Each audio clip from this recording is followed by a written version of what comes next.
بہت سے لوگ اس وجہ سے پریشان ہیں کہ ہمارا حق کسی نے دینا ہے، میں نے مزدوری کی، میری مزدور مالک دینے کے لیے تیار نہیں ہے، مجھ سے کسی نے قرض لیا تھا وہ دینے کے لیے تیار نہیں ہے،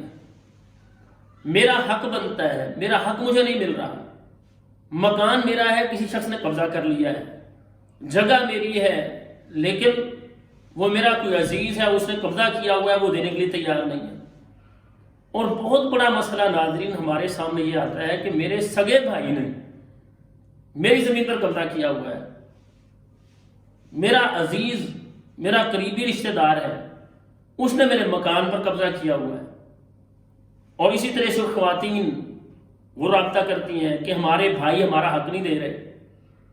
تو ناظرین اس کے لیے کیا کرنا چاہیے، کیونکہ بہت سے لوگوں کا یہ مسئلہ ہے۔ ناظرین اس میں سب سے پہلے نمبر پر اللہ تعالیٰ کے ساتھ تعلق، نمازوں کی پابندی، اگر اس میں سستی ہے اس کو دور کیا جائے، اپنے رب کے ساتھ ربط تعلق اسے بہتر کریں، کیونکہ نصرتیں مدد اللہ کی طرف سے آنی ہے۔ ہمارا تعلق پہلے ہم یہ چیک کریں جس مالک سے ہم مانگنے جا رہے ہیں اس مالک کے ساتھ ہمارا رابطہ کتنا ہے۔ تو اپنی نمازوں کو بہتر کریں، اپنی عبادات کو اچھا کریں۔ اور دوسرے نمبر پر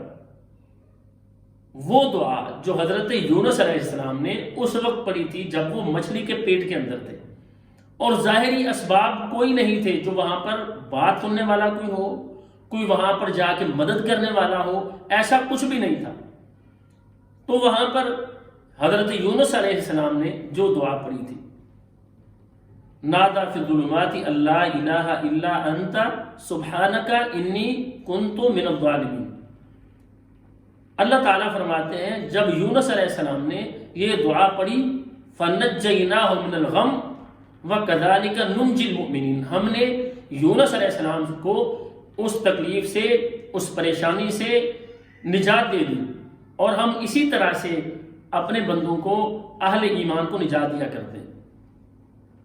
لا الہ الا انت، اے اللہ تیرے علاوہ کوئی معبود برحق نہیں ہے، سبحانک یا اللہ تو پاک ہے، انی کنت من الظالمین، یا اللہ میں ہی ظالموں میں سے ہوں، میری ہی کوئی غلطی ہوگی، میرا ہی کوئی معاملہ یا اللہ تیرے ساتھ اچھا نہیں ہوگا، تیرے ساتھ معاملے میں کہیں کوئی سستی ہوگی، یا اللہ میں سمجھتا ہوں، میں اعتراف کرتا ہوں۔ ناظرین یہ اعتراف اللہ تعالیٰ کو بہت پسند ہے کہ بندہ اعتراف کر لے اللہ کے سامنے۔ پہلے نمبر پر یہ دعا اسے معمول بنا لے، صبح و شام 100 مرتبہ لا الہ الا انت سبحانک انی کنت من الظالمین، اس دعا کو پڑھیں۔ ہر نماز کے بعد بھی پڑھی جا سکتی ہے، لیکن صبح و شام لازماً اس دعا کو 100 مرتبہ پڑھیں۔ دوسرے نمبر پر اللہم انا نجعلک فی نحورہم ونعوذ بک من شرورہم، یا اللہ میں کمزور ہوں، ان کے مقابلے میں جو زیادتی کرنے والے ہیں، جس نے میری زمین پر قبضہ کیا ہوا ہے، جو میرے مکان پر قابض ہے، جو میرا حق نہیں دے رہا، جو میری مزدوری ہتھیانے پر لگا ہوا ہے، اللہم انا نجعلک فی نحورہم، یا اللہ ان کے مقابلے میں میں تجھے کرتا ہوں، ونعوذ بک من شرورہم، یا اللہ ان کے شر سے تیری پناہ چاہتا ہوں کہ یا اللہ تو اپنی پناہ عطا کر دے، میں کمزور ہوں۔ اس دعا کو بھی صبح و شام 100 مرتبہ پڑھنا شروع کر دیں، اللہم انا نجعلک فی نحورہم ونعوذ بک من شرورہم۔ اور تیسرے نمبر پر ناظرین جو میں وظیفہ بتانے والا ہوں وہ وظیفہ ہے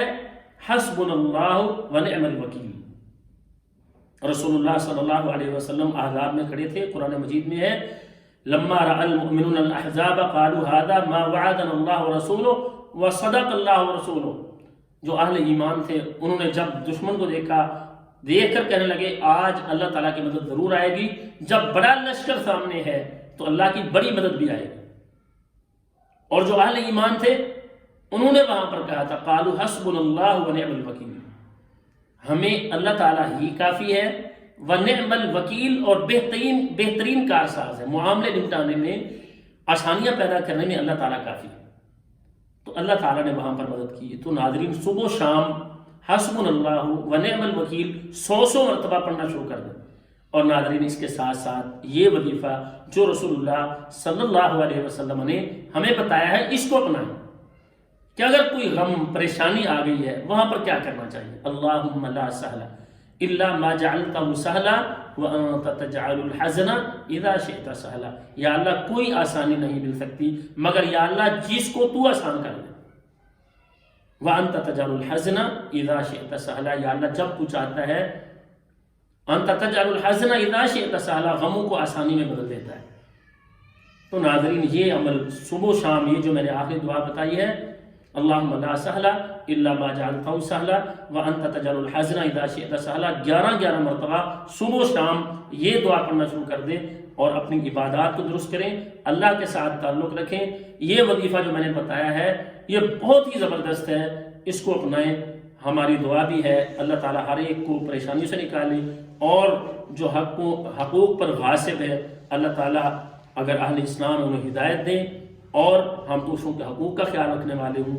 اور جو پریشان حال ہیں اللہ تعالیٰ انہیں پریشانیوں سے،